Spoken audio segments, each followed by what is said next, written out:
Good afternoon, everyone. This is Sherry Lichtenberg. Welcome to today's webinar, Broadband Mapping and Deployment. Are we there yet?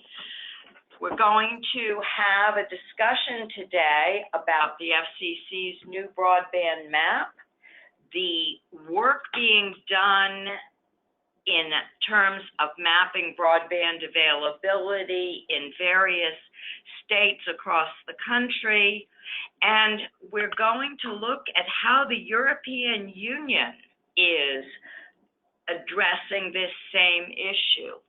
I want to welcome representatives of 41 states from Alaska to Hawaii, and we have participants from other agencies, attorneys general, and NSUCA. So we are very happy to have you all here.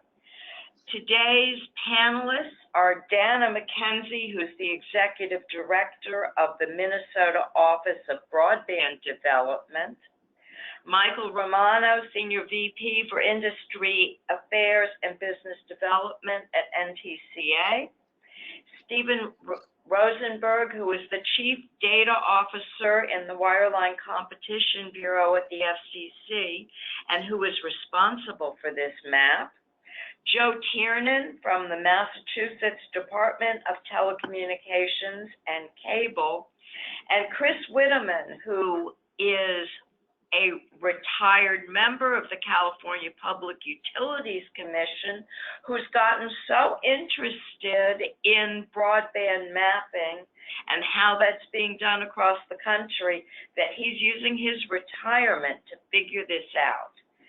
So without further ado, let's get started. Steve Rosenberg, let's start by talking about the FCC's map and where we are with it. And I think we're going to have a bit of a demo here, right? If all goes according to plan, yes. Fantastic. Right, so hopefully you should all now see the homepage for the new map. Let me start by first thanking you, Sherry, and the entire organization for inviting me to join this today. Definitely appreciate the opportunity to speak to folks about this.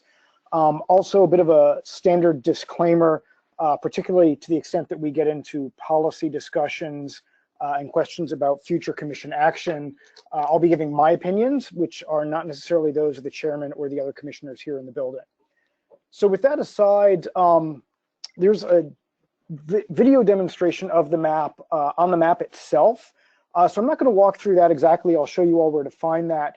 But I wanted to kind of walk through things by talking a bit about what we had in mind as we were designing the map to give you all a sense of what it is that we are trying to do. And the basic starting point is that the Form 477 data is a very large data set. So it's about 10 or 11 gigabytes of data with about 68 million rows. It's available on our open data site if you just want to look at the raw data themselves. But because the data set is so large, it's somewhat hard to access and understand. And so what we wanted to do here was provide a set of visualizations that would make the data set easier for people to interact with and easier for people to understand. So the map itself is at broadbandmap.fcc.gov. Might be a little bit hard to read that type at the top of the screen there, but easy enough, I hope, to remember. And the front page is a very simple page, much like the original broadband map that was done by NTIA was. So we thought about a couple of different ways that people might interact with the data, depending on who they were and what information they wanted. So one sort of view that we had was a consumer coming to understand what sort of broadband was available around them. So that's why you see the big search address box here. So I'm just going to type an address in Washington, D.C., and it's always hard to type and talk at the same time, which is why I recorded a video for the commission meeting. But once you get an address in, you'll jump to a page that shows you information about the census block that contains the address. So there's an interactive map over on the left, but what's unique about this page is over on the right. It's a table of broadband providers who are reporting service in that census block. And this provides information about who the providers are and the different names that they can use, the various technologies that they use, along with the upload and download speeds. And if you want to see what's going on nearby, you can click on the map, it'll recenter and then bring up information about that census block which you've clicked on. So that's sort of one way into the data, is just to see what ISPs are reporting service in a given area, in a given census block. We also spent a lot of time thinking about how policymakers might want to interact with the data. And certainly they might want to look at individual points, but we think more often they want to understand information about areas overall. So jumping next to the area summary tab, the idea here is that policymakers, researchers, anyone who wants to understand what broadband looks like over a given area can get that information here. So we start at the national level with information about the number of broadband providers as a function of speed in the graph over here on the right-hand side.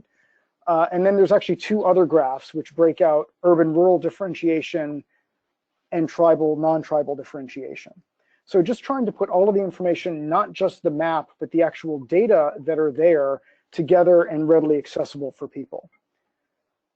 One of the other things that we did is to try and make the map as flexible as possible. And so we have information not just about one or two definitions of broadband, but put in people's hands the ability to sort of make your own story about the kind of broadband you're interested in. So if you are interested in all technologies at 25.3, that's the default. You see the data and the map there.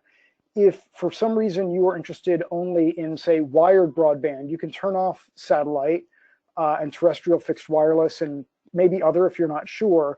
And you can see the map and the graphs are updating there in the background. And if I change the speed, you can see the map update as well. And so the idea here is to put into the end user's hands the ability to find the information that they want. Flexibility was a big part of this. So I'm just going to turn things back on here and go back to that speed. The other thing that people can do, this is all at the national level. You can easily also look for information on an individual county. And so if you are trying to get information about where in a county broadband is lacking, you've got the map here, and then you've got the data comes up for each county that you select. And it's not just nationwide and county. You can select states, congressional districts, census places. So these are towns and cities recognized by the census, tribal areas, and CBSAs, which includes MSAs, or metropolitan statistical areas. In addition to the information one county at a time, or one state or congressional district at a time, you can also pull up information across the country for those same kind of geographies. Again, state, county, congressional district, cities and towns, tribal areas, or CBSAs. You can pull up information about that across the country to compare how much broadband is in each of those places. Again, that same flexibility that I talked about before, the ability to define the kind of broadband that is of interest, is here as well. So that flexibility continues across the different pages. And then finally, sometimes questions come up that just really aren't about places, but they are about providers, understanding where they offer service and what kinds of services they offer. So just pulling up the name of Comcast is one of the larger ISPs in the country.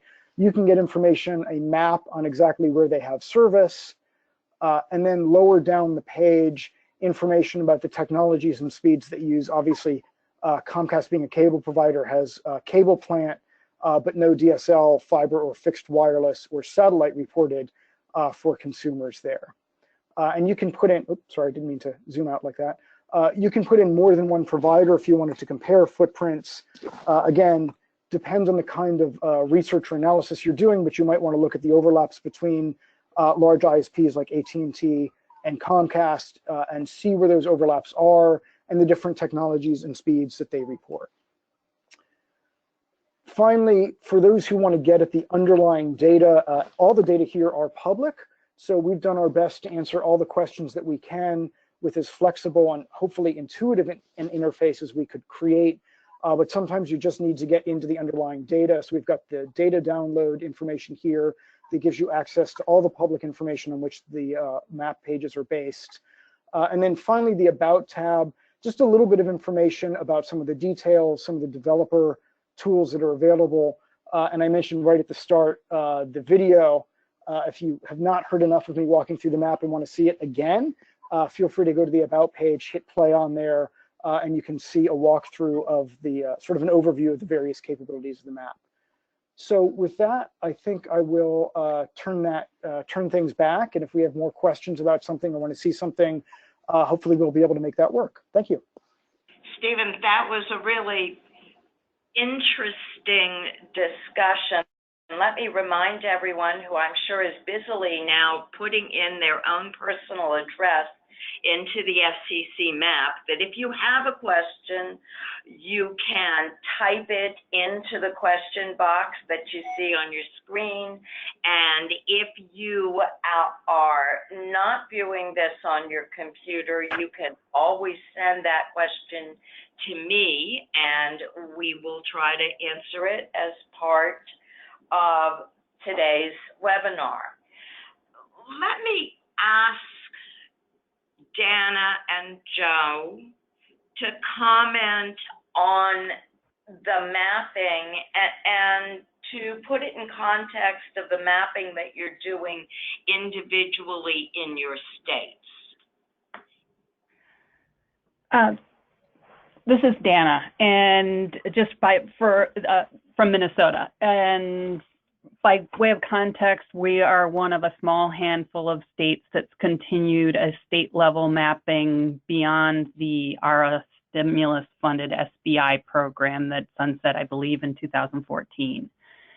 And our state really made that decision for two primary reasons. And one is that we have statutory goals in place to achieve border-to-border access at some specific speeds by specific years that don't perfectly align with the data that was being gathered by the FCC. And the second is we have a funding program in place where we need to make investment decisions. And so we need a level of detail and granularity and accuracy that's a little bit more rigorous than the federal level data set. So for those reasons, I would say Minnesota is pretty bullish on state level mapping because it allows us to get to that finer grain detail. Because let's face it, we are asking a data set that was created to answer broad national policy questions, and we're now asking household level questions of that data set, and that's a messy transition to try and take place. So we're pretty bullish on state level mapping and the benefits it can bring, and we can get into some of the other benefits later on in the conversation.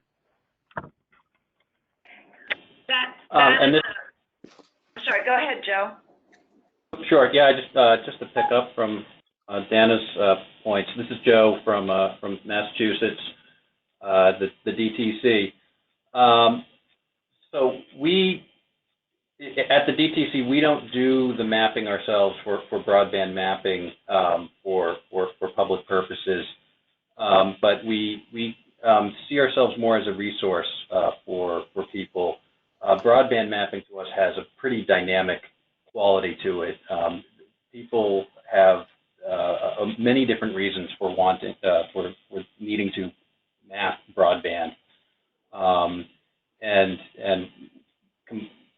together with the state's Massachusetts GIS agency, which is the mapping agency, as well as Massachusetts Broadband Institute, which is focused on broadband deployment and extending availability for residential service.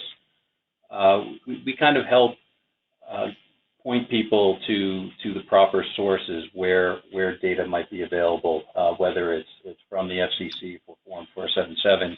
A lot of that underlying data is publicly available, as Mike was talking about.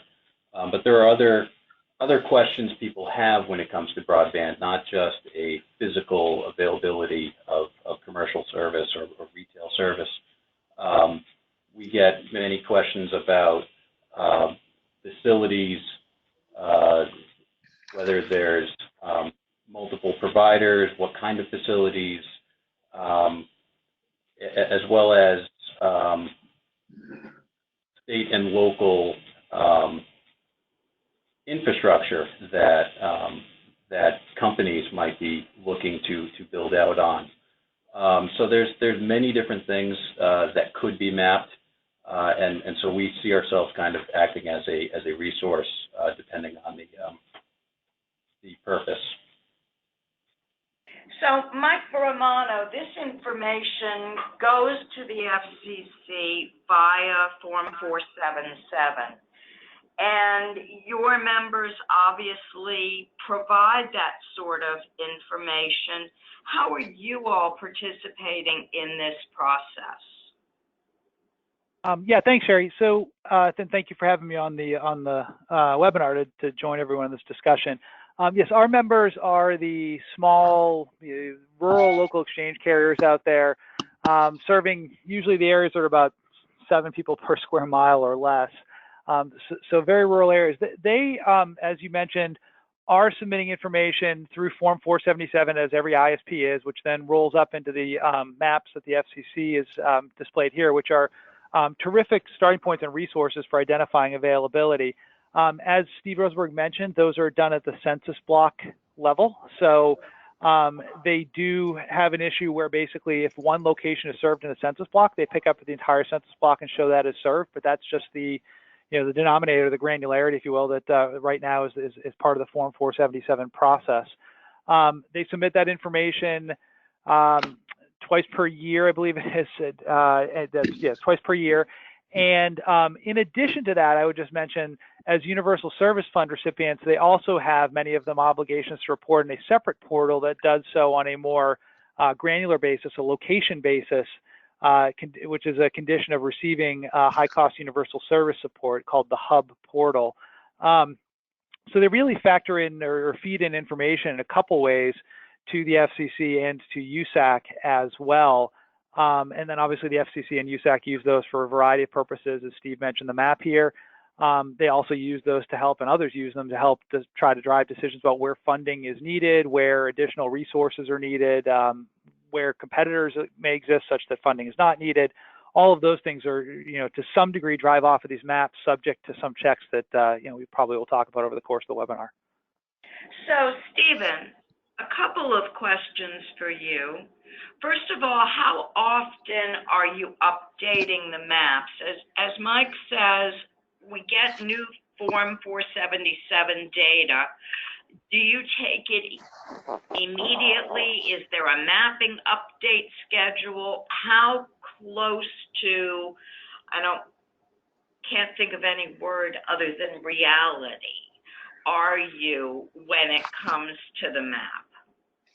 So there's sort of two parts to that question, I'd say. So one is how soon after the as of date of the Form 477 collection are we publishing the data? And then the second part is, and then how quickly are we getting the visualization so that people have a better view into that data set?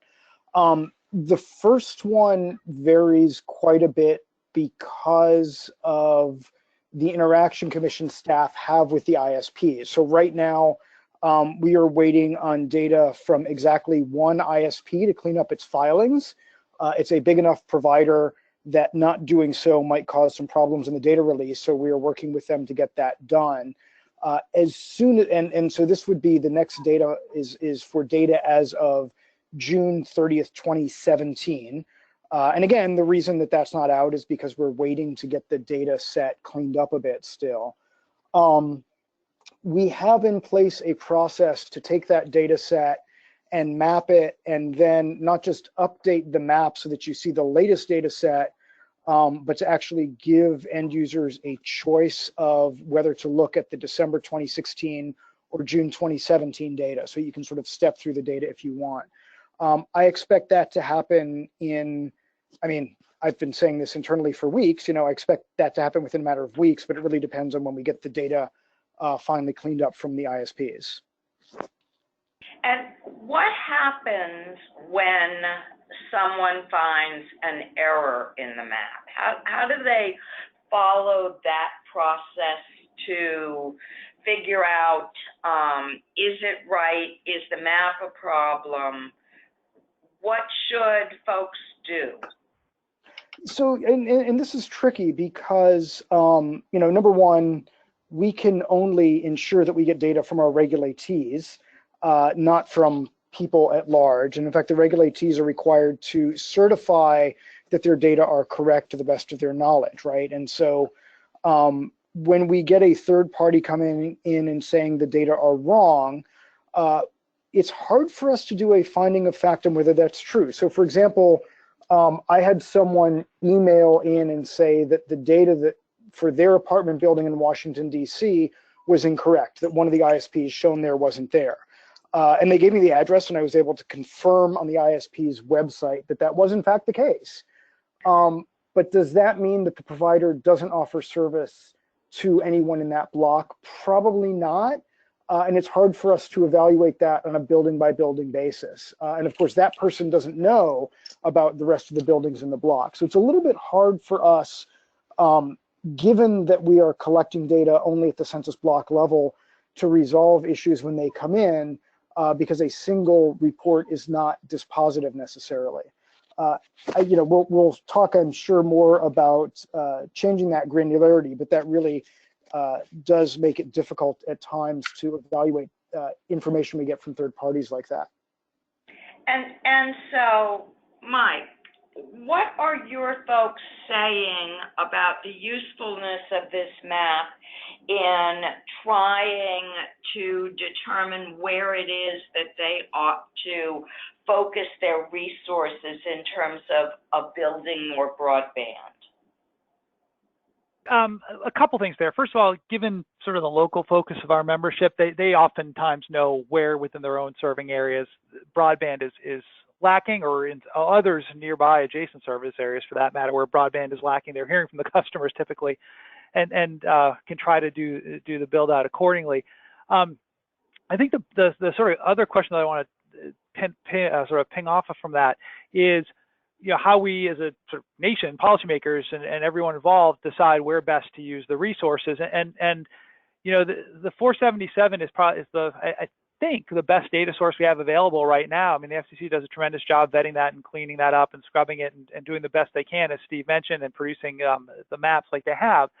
At the same time, because it is at a census block basis, you're going to have the risk of sort of false positives, as Steve mentioned. The person in the apartment building who doesn't think they have service from this provider and does not, but someone else in the block does. And in a rural area, this can be particularly problematic because the census blocks are so large. So you could have someone who's miles away from a facility who appears served on the map, but actually is not served because the fiber is miles away instead. So, or the spectrum resources only reach so far. So in that case, I think the 477 data can offer a good starting point, but when it comes to figuring out where information or where resources should be directed, I think that's where things like what the FCC does in terms of challenge processes become so important. You look at it and say, okay, how do you make sure that those providers who claim they can serve a census block in their forms 477 can actually reach individual locations within that census block if I'm going to put resources to fund those there. And so that's where you have to dig down, frankly, a level deeper through challenge processes. I mean, ultimately, it may be the case that we can hope to develop a better map someday, and I know there are questions around the burdens associated with that. But certainly, if you're going to be directing resources, you don't want customers, frankly, getting service, being denied service on the basis of a false positive. You don't want to leave census blocks, whole swaths of census blocks unserved simply because there may be individual customers within that who have service, or have the ability to obtain service. So this challenge process the FCC has tacked on to sort of the back end or as part of its universal service funding mechanisms is really important to get down to that next layer of detail and figure out where service is within a census block. That's probably the best we've got right now in terms of getting down to the level of granularity. And if I can step in just for a second, I just want to sort of bring back up something that Dana said and tie it into what Mike just said. The 477 is done at the census block level right now. And that was a decision made in 2013 by the commission to balance the burdens, and that's an open proceeding right now whether we should collect more granular data. But it is, as Dana said, sort of a general purpose collection. And so asking household level questions of such a data set can be difficult. Oftentimes it means bringing in supplemental data. So it sounded like they were doing that in Minnesota. I know that's something that they did in New York. Mike has mentioned sort of challenge processes or additional information. It's not all on the Form 477 sometimes. And I think looking for a silver bullet may make things harder than easier if that's the approach people want to take. So Dana, as you begin to decide how you're going to create the border-to-border broadband plan, the bringing broadband to the entire state, which I think is a model that a number of states are following, are you using these mapping tools, and what other tools are you using? Great, thank you, Sherry. Yes, and I would just concur with what Stephen just said, and we certainly use the 477 data as one of the tools in our tool basket. We do conduct an annual data gathering process ourselves that's independent, and what it results in is typically data that's about a year newer than what we're able to get out of the federal process. And we're also able, because there's mutual benefit for all of the stakeholders, because we have a financial tool in the form of a grant program, there's financial benefit for everyone to dig a little deeper and work on getting a data set that at least goes down to the service level boundary level of granularity. So out of the 117 broadband providers in the state, the majority of them work with us to get that service level boundary. For those where we're not able to get that, we default back to the most currently available 477 data. So those I would say are probably our two largest tools, but also back to, I think what Mike brought up was a challenge process. We have a similar mechanism in place, because it was one of the things we ran into as we went out and did our community work in meeting with communities that are working on this, is they distrusted the map because they didn't see themselves in it because of the census block problem. So we had to tell them, we will work with you. If you see an area in the map that doesn't accurately depict what's happening in your area, we'll partner with the provider and work to get the map to reflect accurately. So I would say those three things work together to get us to where we are today. And by no means is it perfect. We've got some of the same issues as the national map, but it does give us some flexibility to customize it based on what our needs are today. So as we see more states moving towards creating their own processes, how might we all work together? Where ought the central point be to find the problems, to make sure that Steve and his colleagues at the commission know all of this as well? Well, Sherry, this is Joe. I'll jump in on that one. So we found that the best data is collected locally. So the best mapping information is really found at the more local level that you can get. And the state had, in Massachusetts, the MBI has identified basically 53 communities that they're targeting where there was the largest amounts of population and housing units that lacked service, and working with those communities to get a better understanding of whether it was the entire community or particular streets, and then collaborating not only with the local officials and state officials, but then collaborating with private partners was key to helping solve or helping find and identify solutions to solve some of those issues. And Chris Whitteman, I know you did a lot of work with this when you were at the commission in California. Do you want to weigh in? Sure, we did, and this is one of the things I was going to talk about. In 2016, a competition analysis, the telecom market in California, and we found that wired broadband was by and large not fully competitive, I guess would be an understatement, and that wireless broadband was not really a substitute. As to this discussion, we found that there were some problems with the 477 data. In the final decision, we identified one very large provider that provided to the commission radically inconsistent data within 1 month. Their 25.3 numbers jumped by a factor of 10. So one wonders whether it might be useful to audit some of the 477 data. I don't know, Steve, if the FCC does that. Well, certainly, and I think you were referring to data filed with the California Commission there, right?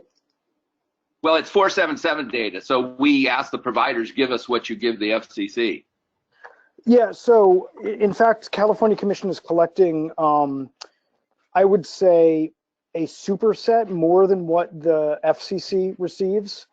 So for example, as I recall, subscription data at a finer level of granularity than we get. Right. Certainly the commission staff look for those kinds of changes over time already. That's part of the process that goes on in the quality checks before we publish the data. So for instance, if we see a large jump in the area served of a given technology or speed, or a large jump in the number of subscribers, or data about subscriptions and network deployment that are inconsistent with one another. So claiming to have subscribers on a technology which is not deployed anywhere in the area. So those are things that we do. I think we typically send out order of magnitude. I think we reach out via email to about 1,000 providers to ask them about data with questions exactly like that. Saying things like your number of 25.3 subscribers has jumped up dramatically. Is this real? Are you sure? Is this right? And oftentimes what we find is the ISPs say that is in fact correct, that they, for example, just increase the subscription rates of all of their customers. And that's reflected in the data at that point. Other times they say, wait a minute, we'll need to go back and look at this, and then they refile data. So, it kind of runs the gamut, but those are exactly the kind of questions that staff ask in trying to get the data ready for publication. So, Stephen, a couple of questions, and maybe everyone else wants to weigh in on them. This map looks only at data, as in broadband or satellite or whatever. Does the FCC have any plans to also look at the types of voice providers that are available? So the commission in I think it was the 2013 order, declined to collect data about fixed voice service areas. We have a similar collection for incumbent service areas, but not for fixed voice. So that other data is available on the website, but I'm not sure that we would add that to this map.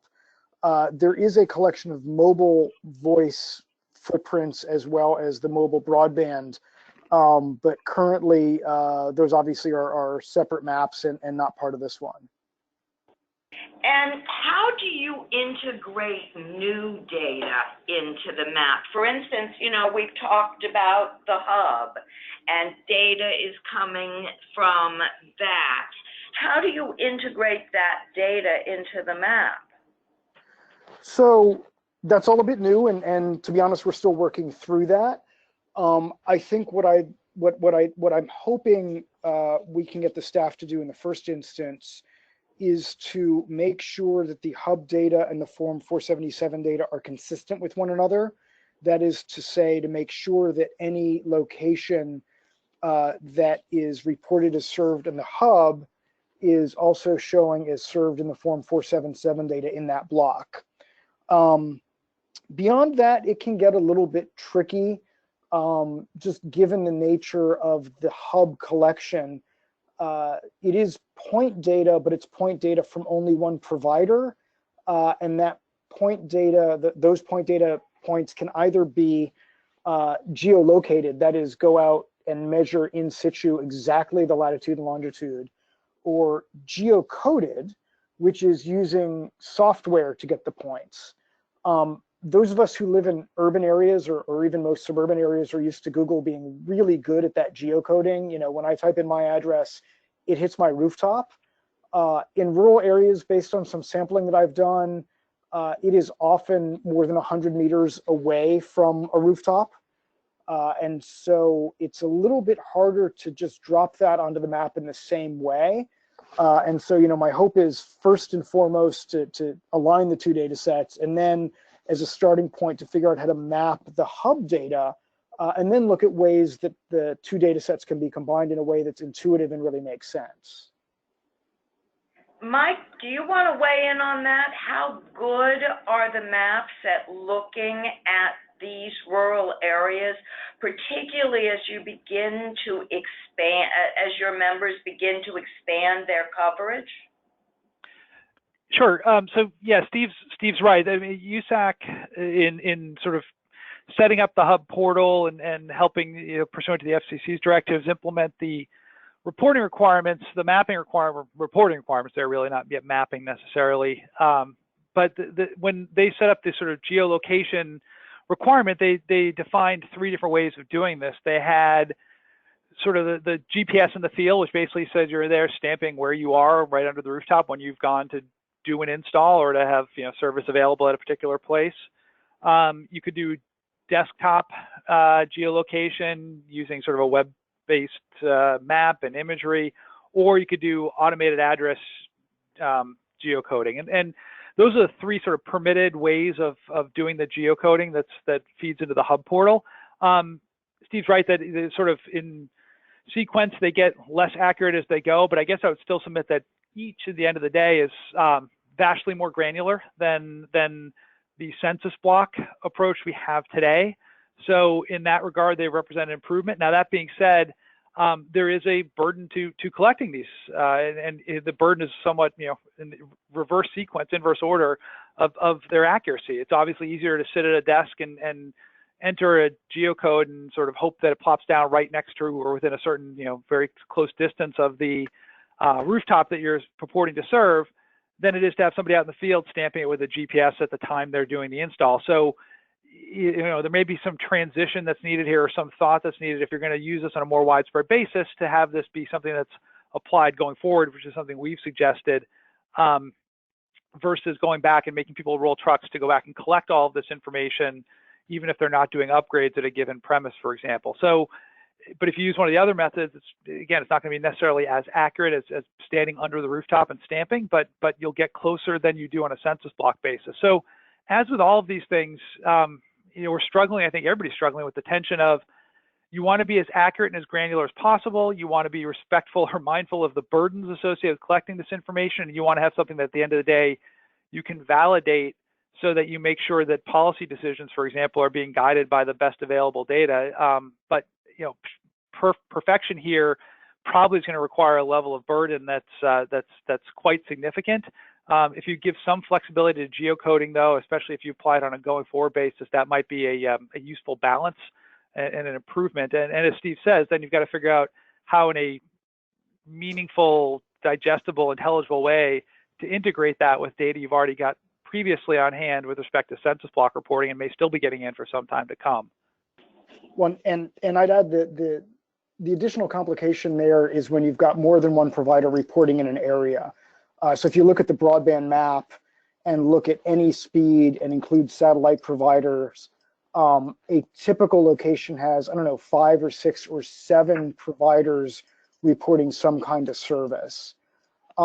If they're all using automated geocoding or even desktop geocoding, but they're using different sources, right? So Google versus ArcGIS versus Mapbox versus Census or any number of commercial providers, you will get somewhat different locations for the same point.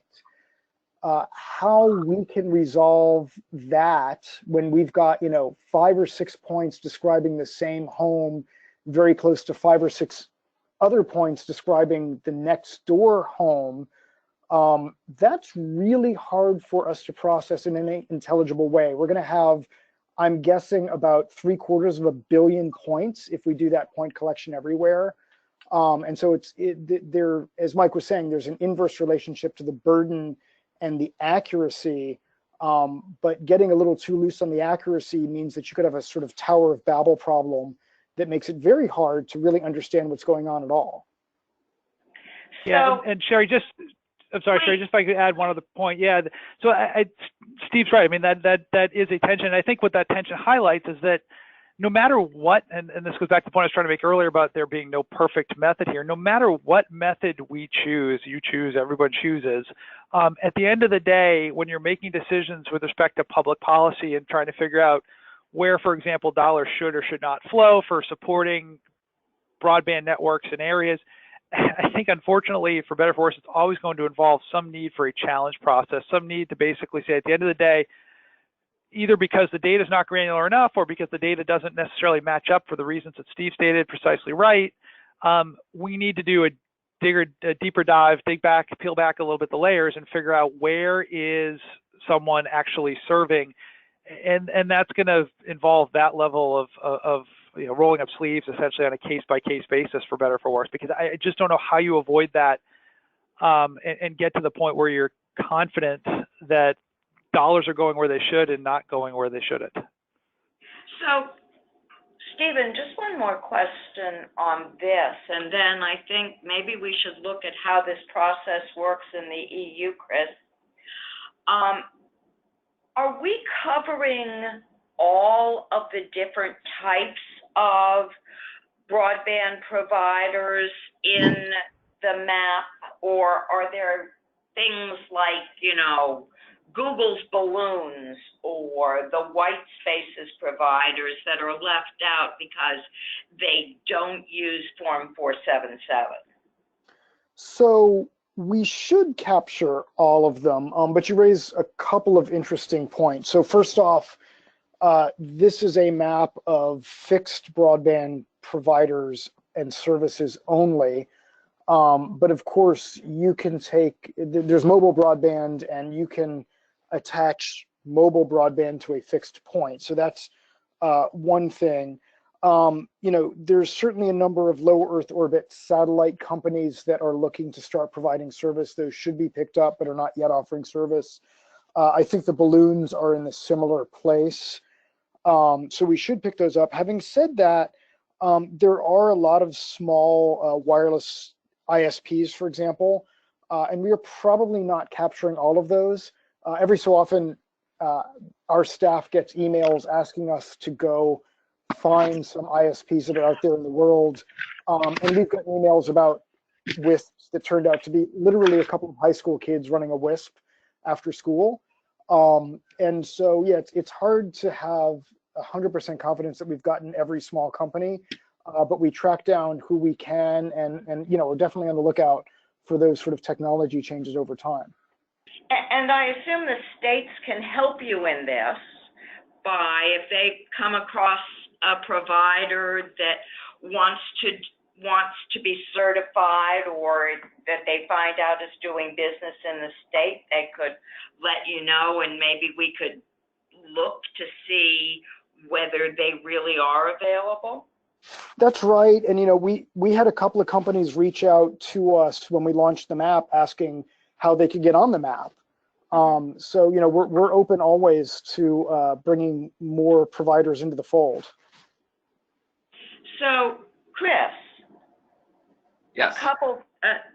Let's talk a little bit about how we differentiate the work that we're doing here in the U.S. and the work that's happening overseas, and not necessarily what's better or what's worse, but maybe we can all learn something by understanding what you're finding. So, Catherine, if you could bring up Chris's slides, Chris, let me turn it Thank over you. to you for a bit. Okay, so one way of looking at this, and thank you, by the way, for including me on this panel, because I am very interested in the EU approach and am happy to talk about it. The one way of looking at this is there's three ways to do mapping. One is the reported approach, which is take the 477s for instance, what the carriers report to the regulatory agency. Another way is to do actual mapping of service on what we in California call ground truthing. We did a fairly good, in my estimation, mapping of wireless broadband, which was essentially going to maybe 1,000 points within the state and actually measuring the wireless signal strength and speed at those points. The third way of doing it is to focus on infrastructure. And I think that is what the Europeans have done. So yes, I am recently retired from the California Public Utilities Commission. Of course, anything I say is not to be attributed to them on any count. And I'm not really a broadband researcher per se. I'm a lawyer who has gotten into mapping from the legal perspective. If we could go to the next slide, I can start to talk about this a little bit more. As I mentioned, in 2016, the California Commission did a competition study.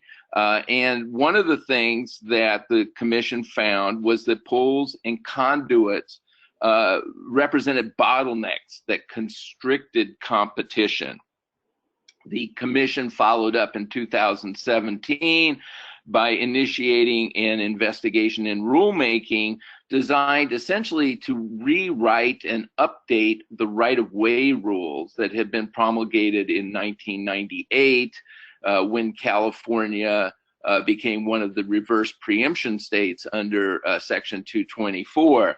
And one of the suggestions on the table in this rewrite of the right-of-way rules is a shared electronic database of infrastructure. In the California proceeding, the number of parties came out in favor of this. As one competitive carrier said, this was an engineer for a competitive carrier, he needs to know the condition and availability of poles and conduit, whether they are scheduled for replacement, whether they have sufficient capacity in order to do route planning. And he pointed out that this, he believed, was information that already exists in the asset management databases of the large infrastructure owners, i.e. the energy IOUs and the telecom incumbents. The objections to it were largely around the cost of such mapping, resources, confidentiality was an issue, and security. This, however, is not a new idea. In 2009, the National Broadband Plan suggested this sort of shared electronic mapping of infrastructure. In 2011, the FCC decided, for reasons similar to those cited in California, that it would be too costly and resource intensive at that time, so they passed on it. Meanwhile, in the European Union, in 2014, they moved and issued what is commonly referred to as the Broadband Cost Reduction Directive. This was a comprehensive program that gave the right to anyone operating an electronic communications network to have reasonable access to physical infrastructure under fair and reasonable terms, which has come to be interpreted as cost-based terms. This is, at its core, somewhat similar to what Section 224 of the 96 Act promises, which is access for competitive carriers to poles and conduit. but as we'll see, it was considerably broader. In addition to electronic mapping, they also, European Union also directed its member states to develop dispute resolution mechanisms. So if we can go to the next slide, what happens then in the European framework is that the member states promulgate statutory authorization for programs to implement the EU directive. And I've looked particularly at the German statute, which is known as the Digital Network Law. And this statute, among other things, statutorily authorized and detailed a framework for what was already in existence in Germany, something they call the Infrastructure Atlas. This is a single point of single information point, as they say in the European parlance, for digital mapping of infrastructure that had been started by the Federal Network Agency in Germany in 2009. So in addition, or generally, the digital network law promoted transparency, and we're talking here about transparency among stakeholders, construction synergies, dig once, one touch, and I'm not prepared at this point to specifically talk to those issues, but it's in the statute. Joint use, similar again to what we have in Section 224, and dispute resolution. This is marked a significant commitment of political will and resources to this problem. And in fact, the EU directive itself was a significant commitment in regard to the dispute resolution. In Germany, the Federal Network Agency has a separate chamber of its agency directed solely to dispute resolution, and they just issued a they've been issuing decisions. It's a work in progress. 3 judge panels, a hearing from everyone involved in a dispute, both as to the mapping and as to access. And at this point, I want a little disclaimer. I've done substantial research. I've read some of the European and German publications. I've spoken to lawyers over there and folks at the Federal Network Agency, but there's still a lot I don't know. And in fact, some of the publications I rely on themselves are based on outdated data and are often contradictory. I can send these materials to anyone who's interested. My email is at the end of the presentation. So let's take a quick look, if we could, the next slide, at what this digital mapping actually looks like. You see here a map. This is the original, I took these slides from a December 2017 report by the European Union on the progress of the Broadband Cost Reduction Directive. But you'll notice at the bottom there, the slide actually dates from 2015. So an example of, we're not dealing in real-time information here. This is a slice of the Saarland, an area in Germany, and you see the variety of data that they cover. Going down the right column, starting with the second one, Rundfunk, that's broadcasting towers. The map also shows cell towers, main distribution frames in large buildings, KVZ, I'm still trying to figure out what that means. Zugangspunkt are the access points to the network. POP, of course, is points of presence. Schaltverteiler, I believe those are DSLAMs.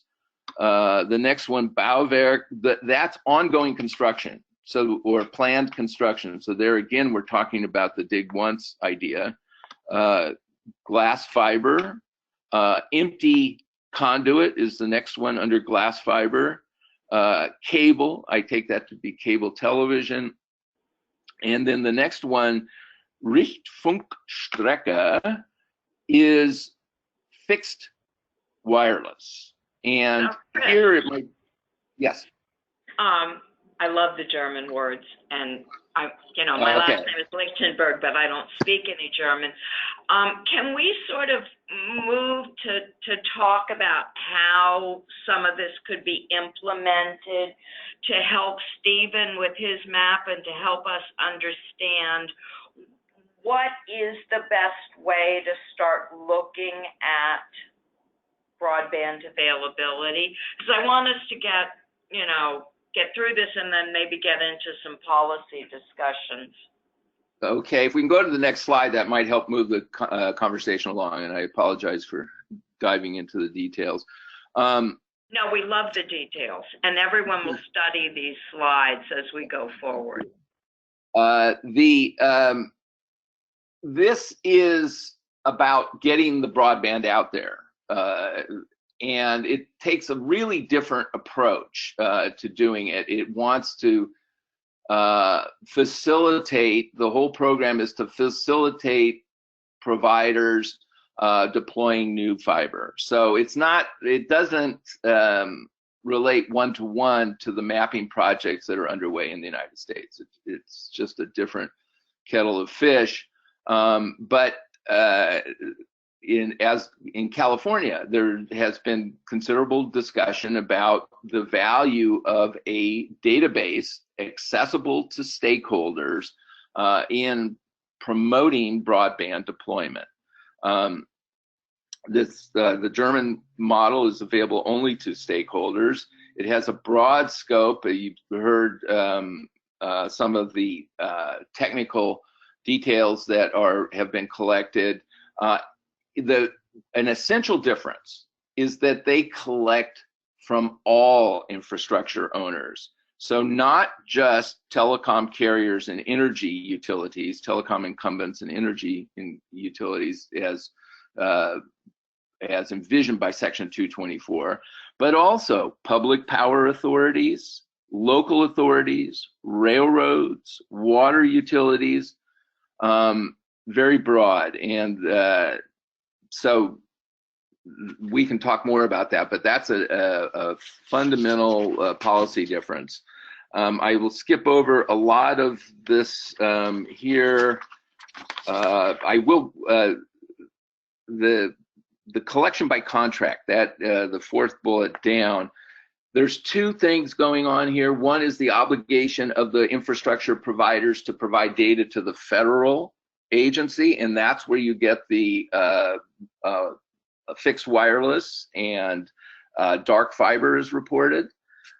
In the second obligation is the obligation of those infrastructure providers to the competitive carrier that would come in and want to build there, and there they only need to report and provide information on the passive infrastructure, the poles, conduits, etc., that are available, bridges that are available for broadband deployment. Okay, next slide. This slide mainly is useful to demonstrate that the German Network Agency is moving to a greater granularity than the previous slides, which were 1 to 250,000. Here we're down to 1 to 10,000. Next slide. Again, illustrating the broader web or broader net that's cast in Germany. This is a list of all the different providers and entities, including public entities, that have provided information. The note on the side here towards the bottom, 1,070 data records, that actually means 1,070 different providers of data. The largest segment, as you can see, is energy providers. The second largest segment is municipalities. Third is telecommunications carriers. You have water providers, a small bit. Transportation, I take that as railroad, and 2% others. We can go to the next slide. who uses this and what are the use cases? That has been a big question in California. It's used for a number of different purposes. The largest here is denominated as undertakings. That means the competitive carriers or the incumbents, for that matter, that want access to infrastructure information of, for instance, a railroad or a water company would fit into that category. The other users of this database are largely public entities, municipalities, the Bundesnetzagentur, the federal network agency itself, the various German states, and the local planning offices. One of the cases I've seen in Germany is about a greenfields development and who would have access to the conduit in the greenfields development. So that's just a very quick Cook's tour of what they're doing in Europe. Slightly different things are going on in other countries. In England, Ofcom has ordered British Telecom to make its digital mapping available to all competitors, but hasn't gone to this single information point approach. Austria has something similar to the single information approach, but they set up a separate public corporation to do it, etc. I can send anyone who's interested the December 2017 report of the European Union, and I'll leave it at that. There's my information. Fantastic, and I'm sure that folks will want to see that report, so we'll post the link on our website. So it looks like there are two different kind of ideas about how we see where broadband is and how we increase broadband. So let's look for a minute at the policy side. And we'll excuse Steve from this discussion since we've now asked a zillion questions about your map, and there'll be a few more. Let me remind everyone before we go on that we are looking forward to your questions, and we hope to be able to answer all of them. So, Mike and Dana and Joe,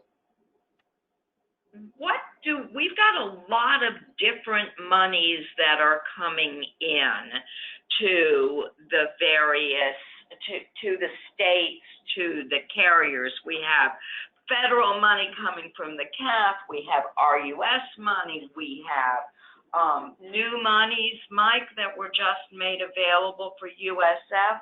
How do we coordinate all of this to make sure that we're using the money in the best way and really pushing out broadband across the country? Who would like to start? This is Mike. I'll start. So, Sherry, you raise a critical question. We've got a lot of great efforts underway, a lot of balls in the air, all at once. And there's a real key question here about making sure that each of them is as effective as they can be, and they're aiming to solve for the right issues. I guess I'd step back and say, first of all, you know, the USDA does a terrific job in terms of financing. You know, they sort of, they're a banker at the end of the day, and they're a banker mission-driven lender that really aims at rural development and looks to make sure that networks can be financed in areas where a lot of commercial banks simply will not go. There aren't many Wall Street banks looking to put money to work in areas where there's a 7 subscriber per square mile density. So RUS fills an important role there. They've got loan programs, grant programs, pilot projects now under the Omnibus Bill, new things being contemplated under the Farm Bill, a lot of exciting initiatives there. Universal service traditionally has played a bit of a different role, and I think people confuse them and think of them as the same thing, but they're not. USF typically is served as something that helps to make the business case for investment, but ultimately is aimed at making sure reasonably comparable services are available at reasonably comparable rates. So that's a different mission. That's the mission of making the business case. In other words, can I charge a customer a rate that is something akin to what they would be charged in an urban area, such that I don't need to charge them the full cost of the network, so that I can then, knowing that universal service sums are available, go find financing or justify the use of my own funds in order to deploy a network. So the two really work in a complementary fashion traditionally, or have been very well coordinated. And then you've got state programs like the things that Dana works on, the border to border in Minnesota, and New York has its own significant grant program, or has put that into place in prior years. Again, helping to fill that financing role in places where it's tough to find financing. The biggest challenge right now is everybody's racing to get all these programs into place or to make sure they capitalize. We've got to make sure that they know what each other is doing. An example I'll give you that I'll give credit to Dana. She may not even know that I was aware of this, but that she and some other folks went to speak recently to USDA rural directors for a number of states, talking about what Minnesota is doing. That's so important, because that way USDA knows when it's putting together its programs, here's a state that's putting some money into the ground, some skin in the game right now to help deploy broadband as well. Do we want to coordinate with that, or do we potentially run the risk, if we're not thinking ahead, not knowing where broadband is going, back to the mapping point, of potentially overbuilding? You don't want to have a case in which you've got multiple government programs funding networks in the same area that can barely sustain one network or can't sustain one network on its own. That's a waste of resources when we've got precious few at hand, even though it's significant amounts, and a lot of areas to reach. So I think coordination is really key. Mapping is a key part of that, but just communication between the agencies is so important too. Making sure that you don't have one agency financing or helping to fund a broadband build of 25.3 in, say, one area, or 10.1 in one area that's underway right now, and another agency in turn providing a grant to go build in the same area to build 50 megs or 25 megs. Again, you may want to get the higher speeds, but at the end of the day, we're not going to have enough resources to reach everyone anyway. So coordinating communication and better information about where people's programs are being put to good use is going to be critical in making sure we do this in many places as possible. So Dana, how do you, since you've been charged now with this, how do you coordinate? How do you make sure that you know where the funding's coming from and where the funding's going? Yeah, I would just pile on to what Mike just said. 90% of my job is maintaining those relationships and those open channels of communication, because this is one heck of an orchestra we're trying to coordinate and direct, and it's not going to all happen as we would like it to. So we need to make sure that the partners that we're communicating with the partners in our sphere, so that each other knows what each other's doing. And we really talk a lot about partnership and braiding funding streams in Minnesota. So we communicate heavily with NTCA members, with our partners at USDA, both our rural development and the GFRs. We communicate with the FCC and the folks in Stephen's shop to do exactly that, to make sure that we are as aware as we can be of the environmental variables that are going on, so that when we make a funding and investment decision, we make it with the best information available. And so I think that idea of braiding funding streams right now is kind of where the art in this work is, trying to feel our way about when is it appropriate potentially to partner with a CAF2 investment with state dollars to amplify the results in areas where it makes sense. And I would say that's some of the places where we are piloting different ideas and trying to figure out kind of what works best for both the funder and the communities involved.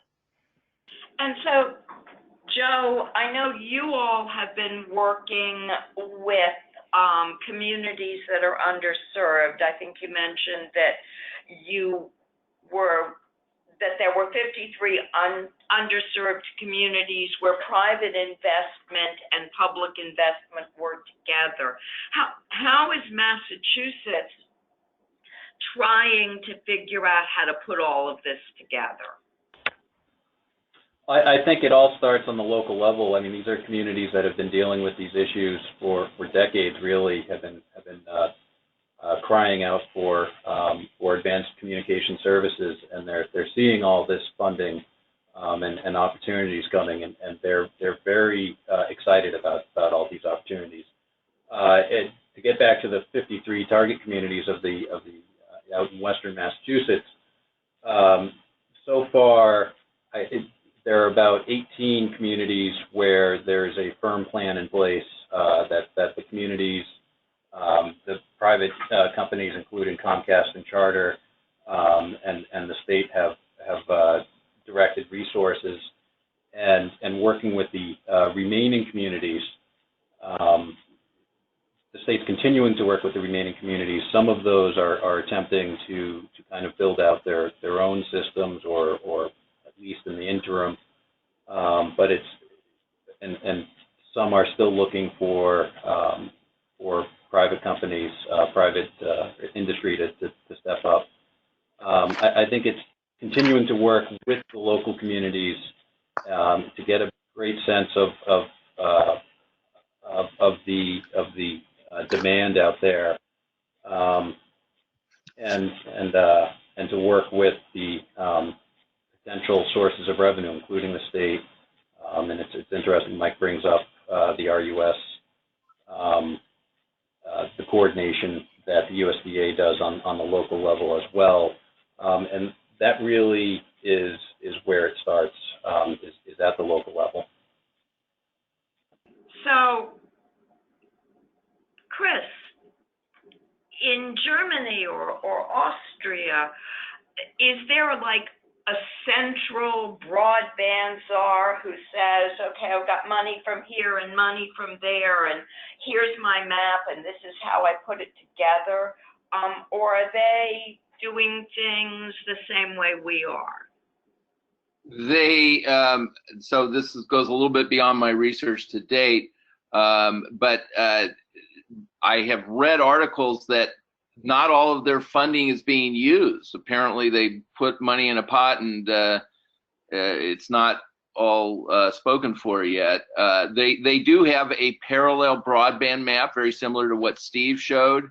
But as far as I can tell, the real action is on the infrastructure side and facilitating competitive, and any electronic provider that wants to deploy there will find an ally in the Federal Network Agency. I don't know if that answers your question. Is that a single agency, or yes, are there multiple? It's a single agency. It's equivalent to the FCC. I do know that the individual German states, Bavaria, Berlin, Brandenburg, etc., have telecom regulators, or oversight, but it's not at the level of public utility commissions in the United States. It's largely the Federal Network Agency, which does, by the way, not just telecom, but energy, railroads, water. So it is a convenient place to unite those different industries. And this has been a theme in California as well. What are the synergies of such mapping? What state agency in California and in many states, I believe, is similar to the Federal Network Agency in Germany in that they cover more industries than, for instance, the Federal Communications Commission does. So, how are we doing? Let's go around the room. How are we doing at getting more broadband availability? We sort of talk around this and we put lots of funding out there. Are we getting better? Dana, do you want to start? I can certainly start. We're definitely on the cup half full side of this discussion. We've seen, since we started measuring back pre-2011, we were at 28% of our then border-to-border goal, which has been updated slightly, but we are now looking at over 90% towards our first tier goal, which at this stage of the game is defined as 25 by 3 wired service. And we are encouraged. I know my state colleagues around the country, a couple of years ago were pretty flat as they looked around the horizon for where the funding and financing and support for this work was going to come from. And I would say they're all feeling a lot more optimistic that the right policymakers and programmatic people are engaged and shining a light on this issue and bringing the necessary resources. Yes, is it going to be messy? Yes, it's going to be messy. Is it going to still cost more resources than we currently have? Quite likely. But we're seeing a lot of positive progress right now. Joe? Yeah, I think the message is there's a lot of progress. Again, with those agreements in place in Massachusetts, it appears about a third of the housing units that were deemed unserved look like they will be served through a collaborative process with state, local, and private industry, and then another third, possibly, of the units. It appears that the towns themselves are looking to partner directly with the state and to build municipal networks, and so there's a lot of progress on that front in terms of residential availability and providing service to areas that have traditionally lacked. So it's exciting to see all the progress, and exciting to see if these other federal programs are able to contribute. Mike, what do you think? You have folks who are actually building this stuff. I'd agree. We do a broadband survey every year, and I looked at it today, actually, in advance of this, and also some stuff we're doing at the FCC. And the good news is we've got, I think last I looked, 87% of our members, customers in our survey could get at least 10 megabits down. About 2/3 could actually get 25 down. So that's great news. The issue is, the question is, how do you address the gap? You've got a whole bunch of people there who are still without, and definitely, certainly at lower speeds than urban areas, and moreover, they're among the hardest left to reach as people sort of edge out. So the job gets harder as you get further and further out. I think the state programs like Minnesota and others have recognized this too, that it gets harder and harder as you start to get the 80-20 sort of return on who you can reach. So we've got a big job left. And then the other piece of this that I think is so often lost in this discussion is, it's not just about getting broadband out there, it's about keeping it out there and keeping it affordable.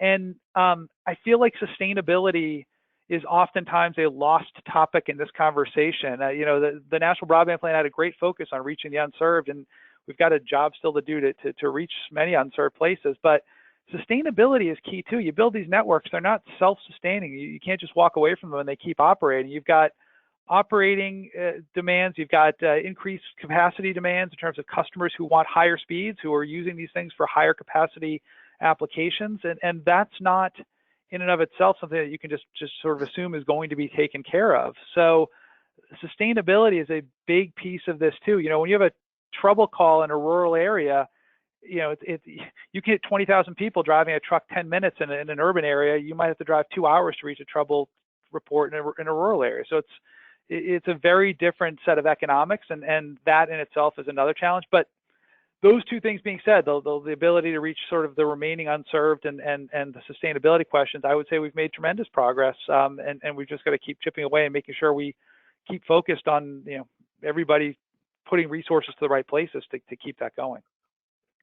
So we have a number of questions from the audience, and let me run through a few of them. We've been trying to address them on the way. Chris, as we talk about conservation and better management of our resources and digging once, that sort of thing, how do we adopt a model like the EU? do we make dig once mandatory? Do we always make sure that every potential piece of fiber that goes in the ground can be multi-use? Has the EU figured that out? I don't completely know the answer to that. In fact, I really don't know the answer to that.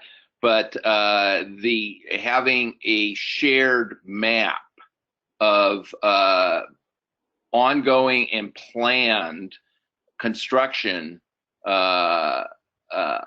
largely underground there, would, I think, vastly facilitate deployment, especially where there is an ironclad right to opt in to putting your own conduit into the trench or putting fiber into someone else's conduit. One other thing I wanted to touch on is the role of cities in this. I think it's very important. Joe mentioned municipal broadband. There are plans and projects afoot where the city has constructed a wholesale only network. And obviously that is something that could spur competition, because it's really competition in the final analysis that's going to bring prices down and get us to affordability and closing the gap. So those would be the two comments I'd add. And if I could just kind of pick up from there for 1 second. Sherry, you mentioned Dig Once program, and the city of Boston has been looking, they've been piloting a program they call the Smart Utilities Vision program, and they've been trying to figure out how do they coordinate with all the utilities, the property owners, and the communications firms that might be interested in serving a neighborhood or a new neighborhood with new build out. And it's a very dynamic and difficult question. They're piloting a few different programs right now, and they're working closely with the interested parties. But it's a lot of work and a lot of coordination that goes on at the local level, working with all the different firms and trying to plan for trying to figure out who future demand in a given area, and who takes that risk on as well when you talk about conduit space and the amount of conduit. So there are a lot of factors, a lot of variables that go into those kind of questions. And in Massachusetts, Joe, is the DTC doing that coordination, or how is that working? Well, right now, as I said, the city of Boston is piloting a program. Massachusetts is a little unique. We have two utility commissions, the Department of Public Utilities and the Department of Telecommunications and Cable. Both of those entities have been participating with the city and other partners on this Smart Utilities Vision program. And throughout the state, depending on the DOT, the Mass DOT, Department of Transportation, they have dig once notices. So when they're digging up a street or a highway, that's information that's publicly available, and we try to work with communities as well on street-owned properties. Try to kind of, it's not mandatory, but we try to explain the benefits of Dig Once programs. So that brings us to another interesting question from the audience. And Stephen, I think this may go to you. The omnibus budget bill has $7.5 million in it for a new NTIA FCC national broadband map with state partnerships. Do we have any idea how that's being handled, or are we still too early to tell? I think it's still too early. I've had some very early conversations with the folks over at NTIA, and we are going to coordinate on that. The explanatory statement that the House published talks about not replicating existing FCC work and not doing a new data collection. And so in between those things, there's sort of a lot of space. And I think figuring out what it makes sense to do, what data sources are available, there's a lot of work to go into that. And we're not there yet. And in any case, even if I knew, it would probably be up to NTIA to talk about such things, at least until they're ready to go public. And so the FCC, until that happens, will keep updating the map. I am currently planning to keep updating the map until, it falls apart or we have something different or better or a new data collection. But we'll have to see how things shake out with that NTIA. One thing to keep in mind is that is one chunk of money with, I think, that expires in the end of September of 2019. So it's not an ongoing data source. And so I'd be hesitant to rely on that as our only means of mapping broadband data as well. So we are reaching our 90-minute mark. So Stephen, could you give us the URL again for the map? Sure, it's broadbandmap.fcc.gov. You can also get there if you go to fcc.gov/maps. You'll find a link there, but the link to get straight to the map is broadbandmap.fcc.gov.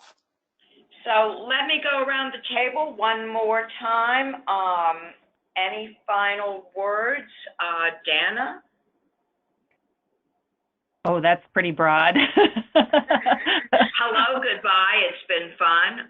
Yeah, I would just say we've had some preliminary conversations with NTIA, and I'm really optimistic that they're looking at this creatively and understand their role is not to somehow try and replace the work that Stephen's, all that wonderful work that's been done.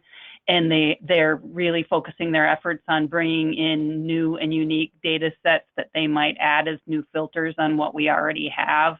And so I'm excited to see what they come out with finally as the best approach to use the resources they're given. And I think we'll all benefit from that work. Mike?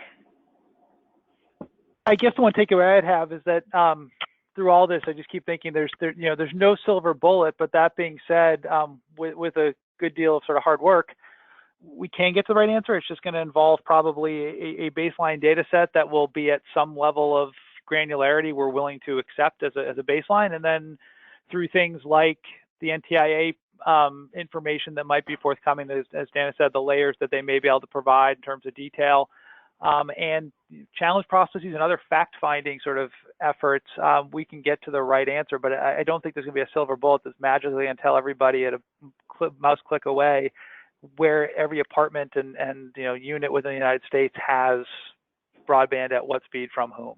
So, but it's just going to require a lot of work, but I think it can be done. Joe, any last words? Yeah, sure. Just first of all, thank you, Sherry, for having me on this. As I'm not an attorney, so it's always great when there's a mapping discussion. It's something that I spend a considerable amount of my time doing, and it's great to be a part of. And looking forward, this was a great conversation, and we're looking forward to continuing the conversation. There's plenty more in this field, whether it's the industry infrastructure mapping that Chris was talking about, or refining the mapping of just the availability of services, or competition, and all the other purposes that one needs to map. It's an exciting field, and glad to spend some time talking about today. Chris? I guess my final comment would be that the problem is really not technological. There's a lot of tools out there. It's really a question of education and political will. And Stephen, let me give you the opportunity to be the last wrap-up. Wow, thank you. So thanks for inviting me onto this. I would say that you know, I think we all want, in some ways, the same thing. We all want to get more broadband out to more places. And as the definition of broadband changes, you know, that means that that's not a one-time thing. I don't think that there's any silver bullet easy answers, as Mike was saying. And so, you know, would love to continue conversations to see what we can do to make incremental progress, because I think we all share the same goals. It's just a matter of how to get there in a way that really works. Well, I thank you all, and we will follow up on this discussion because I think it is very important, and we've certainly had some great questions and some great discussion. So just want to let everyone know that our next webinar is Wednesday, June 13th from 2 to 3:30 p.m. and we're going to talk about net neutrality. We're going to look at the net neutrality tracker, which some of you may have looked at and the rest of you might like to, on NRRI.org. And then we'll have a discussion on how we make sure that the internet stays open. What are the different paths we can take? So thank you all for joining us. There are a few questions outstanding. We'll try to get some answers and we'll send them to this distribution list. So thank you again for joining, panelists. Thank you so very much. A big round of applause to you. Thank you, Sherry. Thank you, Sherry. Thank you all. Bye-bye.